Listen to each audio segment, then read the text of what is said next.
بن کے چمیلی. آئیے حضرات اردو کے بارے میں ان تمہیدی کلمات کے بعد میں مائک پر آنے کی دعوت اس شخص کو دیتا ہوں جنہیں میں شخص نہیں بلکہ ایک شخصیت تصور کرتا ہوں. ایک ایسی شخصیت جو اپنے آپ میں ایک ادارہ ہے, اپنے آپ میں ایک انسٹیٹیوشن ہے. وہ ادارہ کہ جس کی شمع سے اور دوسرے شمع روشن ہوئی اور یہ سلسلہ جاری و ساری ہے. میں بغیر کسی تمہید کے عالی جناب نیم جاوید صاحب سے گزارش کرتا ہوں کہ وہ ہم سب کو مخاطب کریں. آپ کی تالیاں ان کا استقبال کریں گی. عالی جناب نیم جاوید.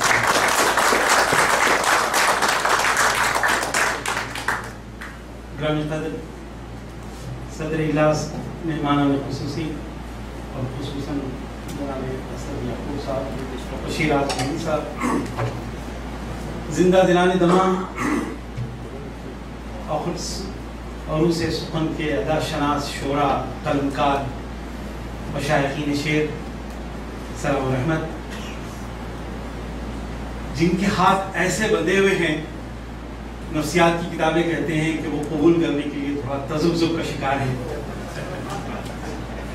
اور جو سکوت ایک بڑی شرط ہے, پروفیسر شفیق ندوی میرے سامنے ہیں, تو ضرور ان کے حوالے سے یہ بات کہنا چاہتا ہوں کہ ادب کی محفل کا ایک کلیہ ہے, سکوت سخن شناس اور تحسین ناشناس سے فن مر جاتا ہے. آپ کسی بات کو چاہتے ہیں, پسند کرتے ہیں اور داد نہ دیں تو وہ فن پاری کی لمحاتی موت ہو جاتی ہے.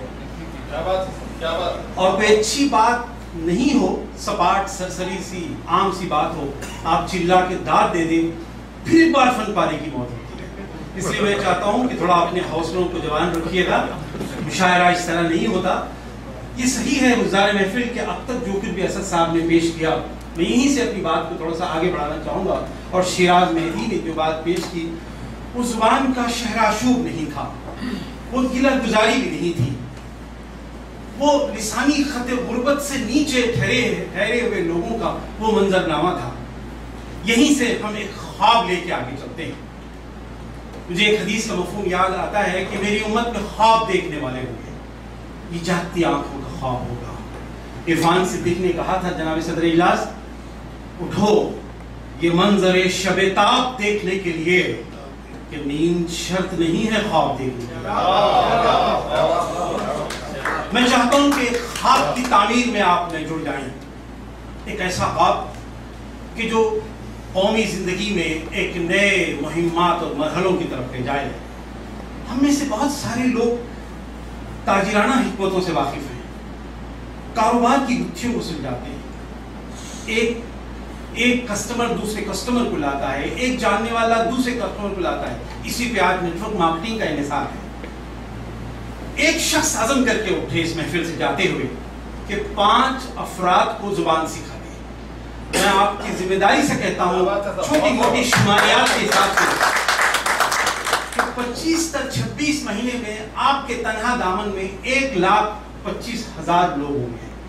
میں ایک اشارہ دیتا چلوں کہ 23 سالہ نبوت کی زندگی ہے, آخری حجت الوداع کی حاضری 1,25,000 ہے. اگر آپ سیدھے سادے سے اگر 1 فرد 2 فرد تک بھی اپنی بات کریں گے تو حساب و شماریات 10 بستہ آپ کے سامنے قافلے کو کھڑا کر دے گا. میں نے اردو تحریر کا ایک پروگرام نیٹ پہ شروع کیا ہے, اردو تحریر 1000 لوگ کر رہے ہیں, اس قافلے میں جڑ جائیے.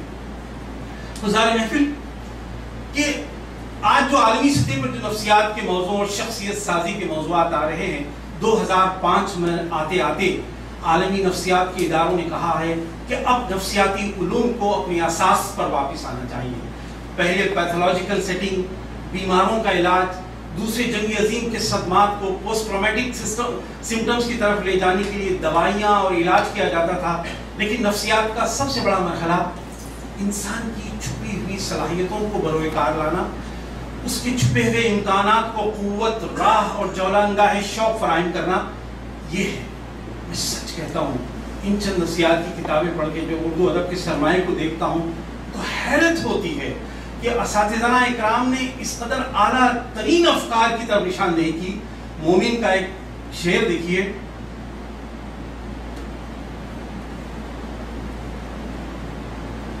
دشنام یار تب ہنسی پر گرا نہیں، اے ہم نفس شوکت آواز دیکھنا۔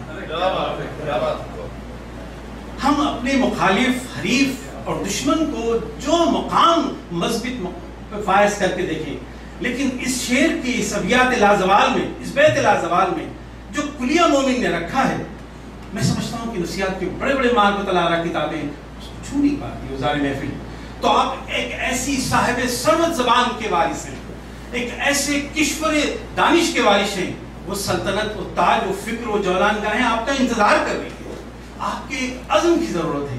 علامہ اقبال کی جب اسرار خودی، رموز بے خودی، پیام مشرق میں جب ہم پڑھتے ہیں تو حیرت ہوتی ہے کہ حواس کی گھیری شہادتوں سے بلند توانا وحی الہی کے محور پر پوری انسانش کی دانشوری کو نکھارنے کا سلیبس و نظام علامہ اقبال کی شاعری میں ملتا ہے۔ اور اپنی مسئلہ یہ نہیں ہے کہ میں ایک نئے موضوع کی طرف اشارہ کر رہا ہوں، مسئلہ یہ ہے کہ آج گھرانے ٹوٹ رہے ہیں، صفوں میں انتشار ہے، بھائی اور بھائی سے اختلاف ہے، ہر فرد کو اپنی انا کا ذوم ہے اور یہ سمجھتا ہے کہ دوسرا۔ آپ کو میں ایک بڑی سی بھونی سی مثال دوں کہ جب دو پہلوان لڑتے ہیں تو پولیس اسٹیشن میں پولیس والا پوچھتا ہے کہ اجو پہلوان نے پہلے بڈو پہلوان کو گھورا یا بڈو پہلوان نے اجو پہلوان کو گھورا؟ تو آج ہم جرائم کا گوشوارہ منتخب کرنے جا رہے ہیں کہ کس نے پہلے حرف اعتراض بلند کیا، جبکہ آج نفسیات کی کتابیں جو بات آپ کے سامنے رکھنے والی ہیں وہ تمام وسائل ہمارے پاس ہیں۔ اس لیے میں نے ایک نئی راہ نکالنے کی کوشش کی ہے، پچھلے 6 سال سے میں ان موضوعات کا مطالعہ کر رہا ہوں، اس لیے میں چاہتا ہوں کہ وہ لوگ اس زاویے نگاہ سے بھی دیکھیں۔ ہوتا کیا ہے وزار محفل کہ ہم لوگ کسی غزل میں محبوب کے سراپا، آپ غزل کے شاعر ہیں، خصوصاً ایک خاص رنگ کے جو مجھے بہت پسند ہے شفیق بھائی کا، کہ غزل کے سراپا، اس کے انداز خرام، ناز و ادا، لب و رخسار کی جب بات کرتے ہیں تو نیم پڑھے لکھے لوگ جو غزل کی بساط سے، غزل کے دروبت سے واقف نہیں ہیں، داد دیتے ہوئے ایسے ڈرتے ہیں جس کے پہلو میں کوئی بیگم بیٹھی ہوئی ہو اور سابقہ محبوبہ کا ذکر ہو رہا ہے۔ ہمیں یہ سکھایا گیا ہے کہ محبوب آپ کا مقصد حیات بھی ہو سکتا ہے، محبوب آپ کی راہ عمل بھی ہو سکتی ہے، محبوب آپ کی تمنائیں، آرزویں، عشق الہی بھی ہو سکتا ہے۔ عشق صبر حسین بھی عشق، بدر و حنین بھی عشق، مار کے وجود میں، یہ علامہ اقبال نے تمام ان باتوں کی طرف اشارہ کیا۔ میں یہیں پہ اپنی بات کو سمیٹتے ہوئے آپ کو یہ بتانا چاہتا ہوں کہ بساط شعر میں، شعر کے دروبست میں آپ کو جن عزائم کی ضرورت ہے وہ آپ کے پاس تیار ہے، صرف یہ ہے کہ ہمارے گھروں میں اندھیرے ہیں۔ اردو کی خارجی، اس کے سراپا کا حسن کا خیال کرتے ہوئے ہندوستانی فلم انڈسٹری، اللہ اس کو سلامت رکھے، کہ اس نے تو بڑا کام کیا ہے، آج بھی اچھے اچھے شعر فلم انڈسٹری سے ہمیں سننے کو ملتے ہیں، لیکن اندھیرے ہے تو ہمارے گھروں۔ اس لیے میں چاہتا ہوں کہ میرے خواب کے ساتھ آپ جڑ جائیں، مجھے آپ حوصلہ، میں چاہتا ہوں کہ جو میری بات کی تائید کرنا چاہتے ہیں ذرا ہاتھ اٹھائیں۔ ہاتھ اس لیے اٹھائیں گے، اساتذہ اکرام بھی ہے، میں جانتا ہوں ان کو ناگوار ہو رہا ہوگا کہ ہاتھ اٹھاتے، لیکن بعض حضرات نے 2 ہاتھ اٹھائے۔ میں آپ کا صرف اتنی تائید چاہتا ہوں کہ آپ دل کی تنہائیوں میں ایک لمحے کے لیے داخل ہوں اور ایک عزم کریں کہ ہم 5 افراد کو 6 مہینے کے درمیان اردو نثر سکھائیں گے، اردو تحریر سکھائیں گے۔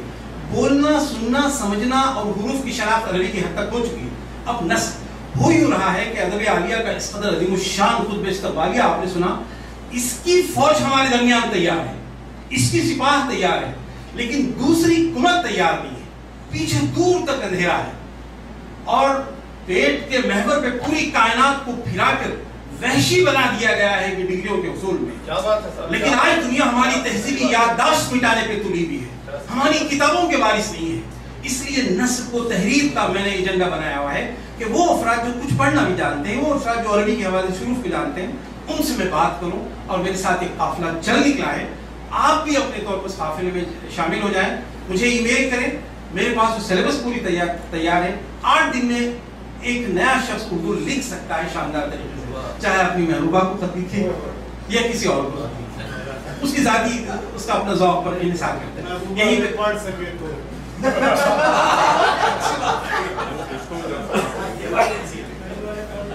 میں چاہوں گا کہ آپ کا عشق محبت اتنا فروتر ہو اور اس قدر اعلیٰ ہو کہ محبوبہ اس کے آپ ذوق میں اردو بھی سیکھ لیں.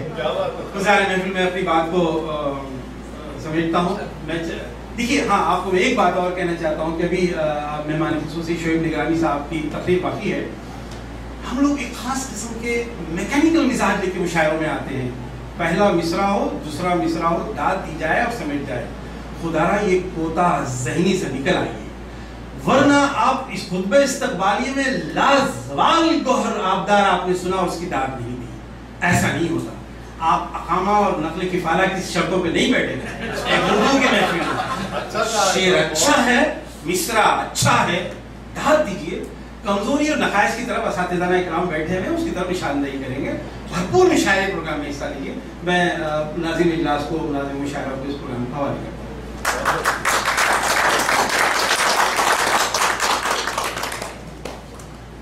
حضرات, امجد اسلام امجد نے کہا تھا کہ ہوا ہی ایسی چلی ہے کہ ہر ایک سوچتا ہے, ہوا ہی ایسی چلی ہے کہ ہر ایک سوچتا ہے, تمام شہر چلے ایک میرا گھر نہ چلے. لیکن جناب نعیم جاوید صاحب کی تقریر سن کر یہ احساس ہوا کہ یہ ایک ایسی شخصیت ہے جو صرف اپنے گھر کی نہیں بلکہ اپنے نگر کی, اپنے شہر کی, اپنی قوم کی اور اپنی ملت کی فکر کرنے والی شخصیت ہے. ایک بار پھر آپ کے لیے